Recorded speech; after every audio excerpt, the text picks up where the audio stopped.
अक्सर जब भी किसी जुर्म की बात होती है तो हमारा ध्यान सिर्फ उस एक इंसान पर जाता है जो उसे अंजाम देता है। लेकिन कानून की दुनिया इससे कहीं ज्यादा गहरी है। ये उन लोगों तक भी पहुंचती है जो पर्दे के पीछे हैं, जो साजिश रचते हैं, उकसाते हैं या फिर बस मदद करते हैं। चलिए आज इसी दुनिया को जरा करीब से समझते हैं। तो सवाल सीधा सा है, जब कोई क्राइम होता है तो क्या जिम्मेदारी सिर्फ उसी की है जिसने आखिरी कदम उठाया? क्या कानून सिर्फ उसी को पकड़ता है? असल में कानून की सोच इससे कहीं कहीं आगे की है। जी नहीं, बिल्कुल नहीं।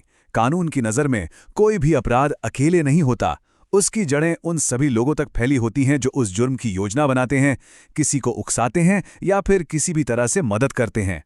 और यही कानून का एक सीधा सा नियम है। जुर्म को अंजाम देने में जिसकी भी जो भी भूमिका रही हो, उसकी जवाबदेही तय होगी। लेकिन सवाल है, ये होता कैसे है? तो शुरुआत करते हैं उकसाने से। तो सबसे पहले समझते हैं इस शब्द उकसाना को। कानूनी भाषा में इसे दुष्प्रेरण या अबेटमेंट कहते हैं। आखिर ये है क्या चीज? देखिए, उकसाना शब्द सुनते ही लगता है कि किसी को भड़का दिया, बस। पर कानून की नज़र में ये इतना सीधा नहीं है। इसके 3 मतलब हो सकते हैं। पहला, किसी को सीधे सीधे अपराध के लिए भड़काना। दूसरा, उस जुर्म के लिए रची गई साजिश का हिस्सा बनना। या फिर तीसरा, जानबूझकर उस जुर्म को होने में मदद करना।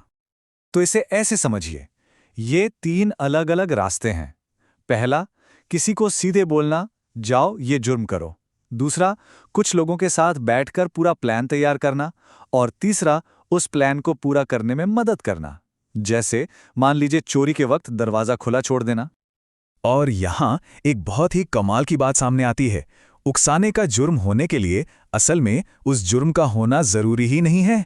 इस उदाहरण को देखिए, ए ने बी को सी की हत्या के लिए उकसाया, पर बी ने साफ मना कर दिया।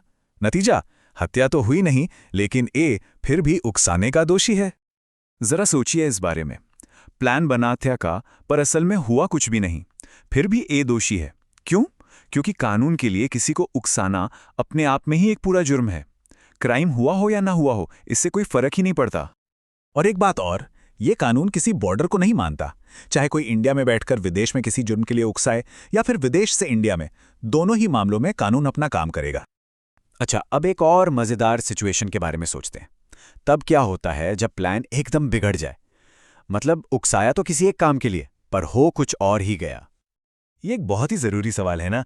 अगर नतीजा उकसाने वाले की सोच से बिल्कुल अलग हो, तो क्या उसकी जिम्मेदारी बनती है? आइए देखते हैं कानून इसके बारे में क्या कहता है। ये उदाहरण इस बात को एकदम साफ कर देगा। ए ने बी को उकसाया कि वो सी के खाने में जहर मिला दे, लेकिन बी से गलती हो गई और उसने वो जहर डी के खाने में मिला दिया। तो अब क्या होगा? कानून कहता है ए पूरी तरह से जिम्मेदार है। क्यों? क्योंकि ये गलती उस उकसावे का एक प्रोबेबल कॉन्सिक्वेंस, मतलब एक संभावित नतीजा थी।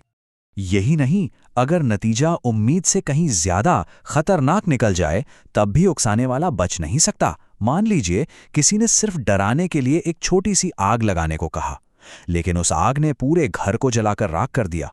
तो उकसाने वाले की जिम्मेदारी सिर्फ डराने की नहीं, बल्कि पूरा घर जलाने की बनेगी। तो सवाल उठता है सजा का, खासकर तब जब क्राइम हुआ ही ना हो। अगर उकसावा किसी बहुत गंभीर जुर्म जैसे हत्या के लिए था, तो 7 साल तक की सजा हो सकती है। दूसरे मामलों में एक आम इंसान को उस जुर्म की कुल सजा का 1/4 हिस्सा मिल सकता है। लेकिन यहां एक बहुत बड़ा पेंच है।